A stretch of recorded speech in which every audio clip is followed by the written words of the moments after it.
Yes? I got something for you. What is it?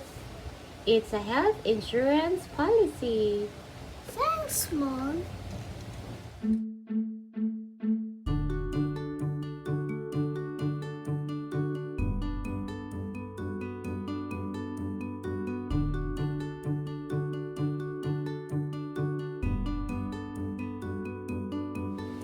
Set for Health. Thank you for choosing FWD Life Insurance for your insurance needs.